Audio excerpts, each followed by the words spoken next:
राम राम जी सभी भाई बहनों को। मैं हूं बाबा रामदास और आप देख रहे हैं बाबा की खरी खोटी।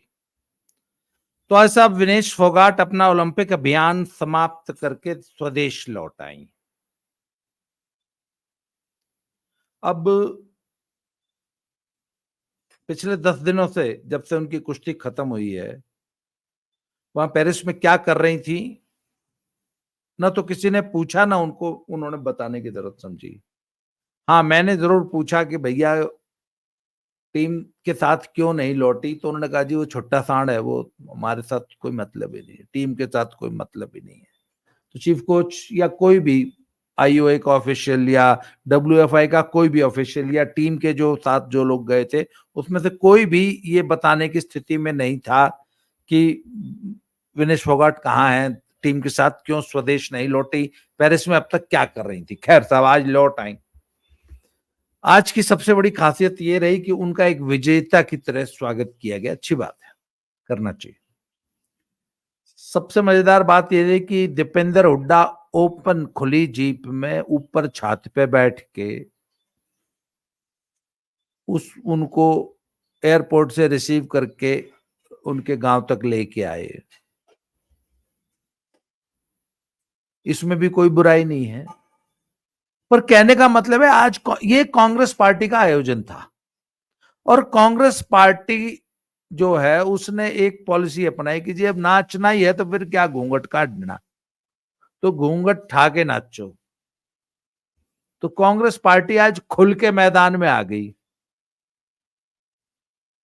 मैं तो ये बात पिछले 2 सालों से लिखता कह रहा हूं, आप मेरी पुरानी 2 साल पुरानी वीडियो उठा के देख लो कि ये जो भी कुश्ती में षड्यंत्र हुआ या कुश्ती में जो भी दुर्घटनाएं हुई, कुश्ती में जो कुछ भी आंदोलन हुआ, ये सब कुछ हुआ, इसके पीछे हुड्डा परिवार, दीपेंद्र हुड्डा और कांग्रेस पार्टी का हाथ है। ये भी एक पार्टी है, इसमें और बहुत सारी पार्टी हैं, ये आप मेरी पुरानी वीडियो देखेंगे। पर Deepender Hooda is one of the parties. वो आज एकदम स्पष्ट हो गया, खुल के सामने आ गए दीपेंद्र हुड्डा। और आज का जो जुलूस था वो एक राजनीतिक कार्यक्रम बन के रह गया। आम जनता के मन में एक सवाल भी आया कि भाई किस अचीवमेंट पे ऐसा क्या करे आई विनेश फोगाट जो कांग्रेस पार्टी, दीपेंद्र हुड्डा या विनेश समर्थक उसको सिर पे ठा के हांड रहे हैं। खैर उसका जवाब वो देंगे। दीपेंद्र हुड्डा से एक सवाल लोगों ने पूछा है, सोशल मीडिया के माध्यम से कई लोगों ने पूछा कि भैया मनु भाकर को भी लेने गए थे एयरपोर्ट पर, वो तो 2-2 मेडल लेके आई है, वो बैरंग नहीं आई। अमन सहरावत को भी लेने गए थे, हॉकी टीम को भी लेने गए थे क्या, या नीरज चोपड़ा को लेने जाओगे? पिछली बार जब गोल्ड ले आया था जब लेने गए थे क्या? तो आखिर विनेश फोगाट में ऐसे कौन से सुरखाब के पर लग रहे हैं जो एक लूजर को दे, yes she is a loser. ठीक है, बहुत अच्छा परफॉर्म किया, but the net result is कि वह लूजर हैं। एक लूजर को जब आप सिर पे उठा के घूमते हो, एक लूजर को जब आप हीरो बनाते हो, तो जो विनर्स होते हैं वो क्या सोचेंगे? सोसाइटी में जो बच्चे हैं उनको आप क्या मैसेज दे रहे हो कि अगर आप पॉलिटिकली रेलेवेंट हो, पॉलिटिकली इंपॉर्टेंट हो, अगर आपकी पॉलिटिकल रेलेवेंस है, अगर आप वोट बैंक की राजनीति के लिए मुफीद हैं, तो आपका जीतना हारना माने नहीं रखता। आज विनेश फोगाट को जो महत्व मिल रहा है कांग्रेस पार्टी के द्वारा, वो इसलिए मिल रहा है कि वह पॉलिटिकली इंपॉर्टेंट है। हरियाणा की राजनीति में वो महत्वपूर्ण हो गई हैं। अभी चुनाव है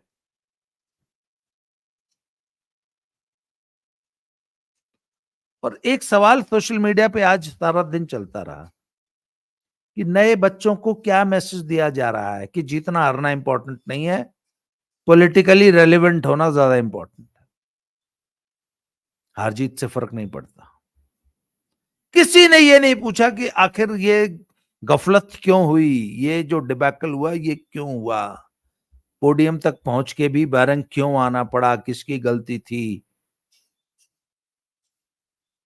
आगे वो गलती हम न दोहराएं, हमारी आने वाली पीढ़ियां वो गलतियां न दोहराएं।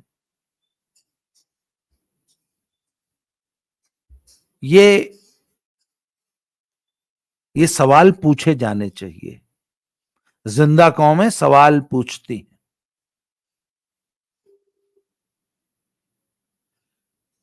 तो एक तो ये मुद्दा है साहब। दूसरा एक और इंपॉर्टेंट मुद्दा आज चल पड़ा कि फोगाट परिवार की जो लड़ाई थी, अंदरूनी लड़ाई, वो खुल के सामने आ गई। आज तो भाई विनेश फोगाट के लिए महत्वपूर्ण दिन था, तो जुलूस निकल रहा था। तो आज सुबह सुबह गीता फोगाट ने एक पोस्ट कर दी जी।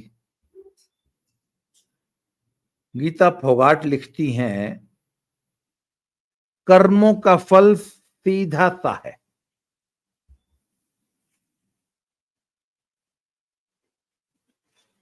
छल का फल छल, आज नहीं तो कल। ये गीता फोगाट ने लिखा है, सो कॉल्ड फोगाट सिस्टर्स में से one of the senior sisters, जो सबसे बड़ी बहन है, ये उसका है पोस्ट। कर्मों का फल सीधा सा है, छल का फल छल, आज नहीं तो कल। तो कौन से कर्मों का फल मिला, कौन सा छल किया था, किस छल का फल मिला विनेश फोगाट को, ये तो भाई गीता फोगाट ही बढ़िया बता सकती है। ये तो इनके परिवार का अंदरूनी मामला है। और पवन सरोहा गीता फोगाट के हस्बैंड बताए जाते हैं, उन्होंने भी एक 4 लाइन की पोस्ट की है। विनेश, आपने बहुत ही बढ़िया लिखा है, लेकिन शायद आज आप अपने ताऊ जी महावीर फोगाट को भूल गई हैं, जिन्होंने आपको कुश्ती जीवन में शुरू किया था। भगवान आपको शुद्ध बुद्धि दे। ये मैटर क्या है ये सुन लो। कल विनेश फोगाट की 3 पेज की एक चिट्ठी अंग्रेजी में वायरल हुई जी, उसमें उन्होंने सभी का धन्यवाद दिया। उसमें अपने कोच वॉलर कॉस से लेके और फिजियोथेरेपिस्ट और क्या नाम मैसियोर और तारे, अपनी जो पर्सनल स्टाफ था ज्यादातर उनका। खैर साहब, हालांकि उनके जीवन में अन्य लोगों का भी बहुत बड़ा रोल रहा है। इतनी लंबी जर्नी, मतलब 0 से शुरू करके ओलंपिक पोडियम तक पहुंचने की लंबी जर्नी इस तरह अकेले पूरी नहीं होती। या मात्र पिछले 6-15 साल लंबी जर्नी है, पिछले 6 महीने की नहीं है। पर उन्होंने जो थैंक्स किया वो सिर्फ 6 महीने का किया है, बाकी अपने जीवन के 14.5 साल वो खा गई। इसी बात पे गुस्सा हुई गीता फोगाट। और छल का फल और कर्मों का फल, खैर कर्मों का फल तो मैं तो ये पहले दिन से कह रहा हूं कि ईश्वरीय न्याय किया है। विनेश फोगाट, जो तुमने कुश्ती जगत की बद्दुआएं, जो पाप कर्म थे ना तुम्हारे, धत कर्म जो तुमने पाप किए थे, तुम कुश्ती की पापी हो। तुमने कुश्ती जैसे पवित्र खेल को बदनाम किया। तुमने कोच और शिष्य, गुरु शिष्य की पवित्र रिश्ते को बदनाम किया।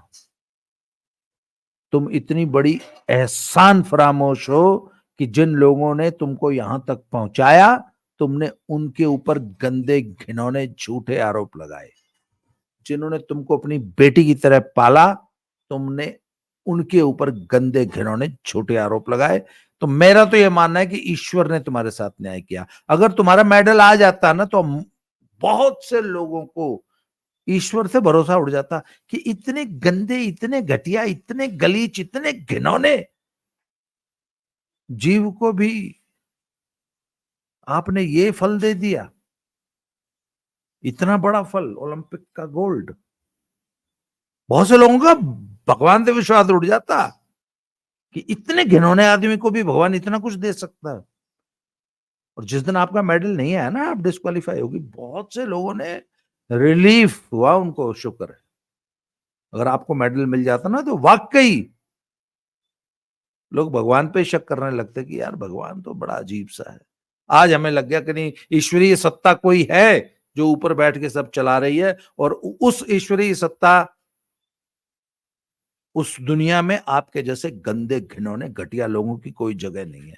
ये ईश्वरीय न्याय है। अब कौन से न्याय की बात गीता फोगाट कर रही है ये हमें पता नहीं।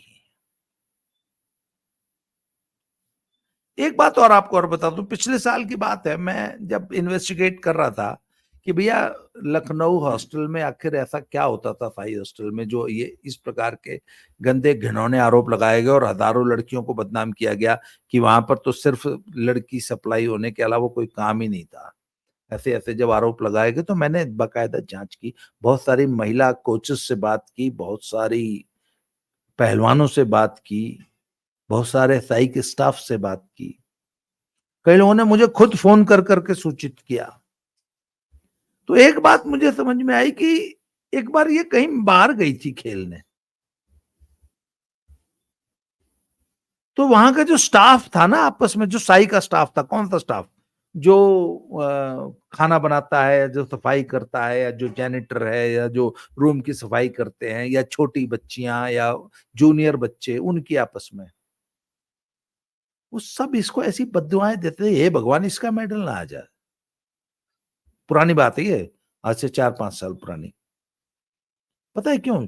इसकी इतनी ज्यादा, मतलब इसका बुरा व्यवहार था सबके साथ में, सब लोग इससे इतना चिढ़ते थे, मतलब इसने इतनी इल विल कमाई थी, दुर्भावना। इसकी सारी जूनियर की कोलीग्स सब इसके बारे में यही बोलती कि as a human being she, मतलब बहुत ही घटिया इंसान है। आप इस बात को, मेरी बातों को आप कंफर्म कर सकते हैं कुश्ती जगत के अन्य लोगों से। और एक बात और बता दूं, आप और कंफर्म कर लेना इस बात को, इस बार जब इसका मेडल नहीं आया ना, बहुत से लोगों ने दिवाली मनाई होगी, क्योंकि लोग ये, उनका वही कहना था कि इतने गंदे, घटिया, घिनौने कैरेक्टर का को भगवान इतना बड़ा प्रसाद दे ही नहीं सकता। और चलो साहब, फेडरेशन को आपने कोई थैंक्स नहीं बोला, आपने आज तक आपने जितने लोगों से कोचिंग ली, जितने लोगों ने आपको कोचिंग दी, उनको आपने कोई थैंक्स नहीं बोला। कम से कम अपने ताऊ को तो बोलना चाहिए था, या अपनी उन 4 बहनों को बोलना चाहिए था जिनके साथ ट्रेनिंग करके आपने कुश्ती में पहला, जब अखाड़े में जिस दिन पहला कदम रखा, वहां से लेकर आज तक की जो जर्नी रही है, उसमें आपके ताऊ जी का और आपकी इन कजन सिस्टर्स का बहुत बड़ा रोल है आपकी इस लाइफ में, जो भी आपको सक्सेस हासिल हुई या जो भी स्टारडम हासिल हुई। और इतना एहसान फरामोश नहीं होना चाहिए जितनी आप हैं। और गीता फोगाट ने जो कहा है ना, आज के दिन कह दिया, क्योंकि अब तक तो मैंने देखा गीता और बबीता आपको सपोर्ट कर रही थी, आपके समर्थन में पोस्टें हैं उनकी, बयान है उनके, ट्विटर पे मैंने पढ़े हैं, फेसबुक पे पढ़े हैं, सोशल मीडिया में पढ़े हैं। जब पहले दिन आपका मेडल आए, जब कुश्तियां आपने जीती हैं, दे वर ऑल वेरी हैप्पी। आज उन्होंने ऐसा क्यों लिख दिया? क्योंकि आपके अंदर की जो कालिमा है ना, कालिमा, वो आपकी उस 3 पेज की चिट्ठी में बाहर आ गई। और आपने उस ताऊ को भी थैंक्स बोलना। अच्छा यार एक बात बताओ, ये लाइफ का एक बहुत बड़ा लेसन है। मेरे गुरुजी थे, वो एक बात कहा करते थे कि बेटा एक बात का जिंदगी में ध्यान रखना, दोस्त ज्यादा से ज्यादा बनाना, दुश्मन कम से कम बनाना। और कई बार सिर्फ मुस्कुरा के हेलो बोल देने से, थैंक यू बोल देने से, कोई जरा सी बात हो जाए पहले सॉरी बोल देने से आदमी छोटा नहीं होता, बड़प्पन बढ़ जाता है। अगर आज के दिन आपने जब ये चिट्ठी लिखी थी, आप अपने ताऊ को, अपनी पूरी फैमिली को, अपने पूरे गांव को, अपनी पूरी खाप को, अपने सिस्टर्स को, अपने सारे कोचेस को, उन तमाम जूनियर सीनियर रेसलर्स को जिनके साथ आपने प्रैक्टिस की, जिन्होंने आपको यहां तक पहुंचने में मदद की, जो आपके संघर्ष के दिनों के आपके साथी थे, आपको सबको थैंक, सबका नाम बेशक नहीं लेती, एक जनरल एक लाइन लिख देती ना, I am really thankful to all the people those who were travelling with me in this journey.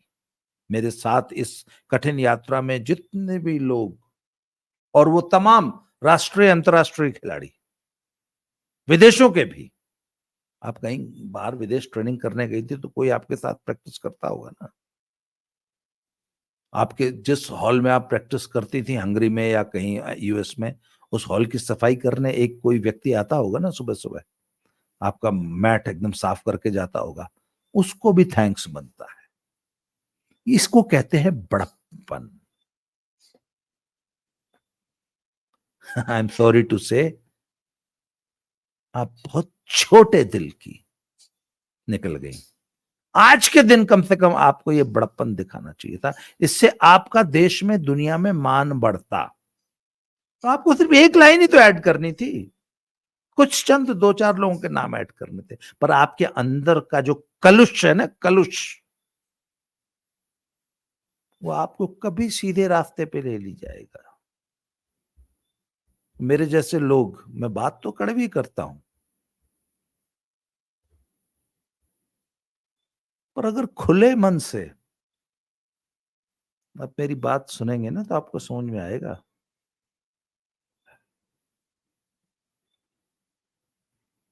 कि अगर आप मेरी सलाह पे चलोगे ना तो आपको जीवन में फायदा ही होगा। खैर साहब, फाइनली मैं विनेश फोगाट जी को उनके भावी जीवन में शुभकामनाएं अर्पित करता हूं। अब तक जो हुआ सो हुआ, अब आपके जीवन में सुख शांति आए, समृद्धि आए, गौरव मिले, आपको यश मिले, आप यशस्वी हों, आप दीर्घायु हों, आप स्वस्थ रहें, आपके जीवन में सुख और शांति आए। You should have piece in your life.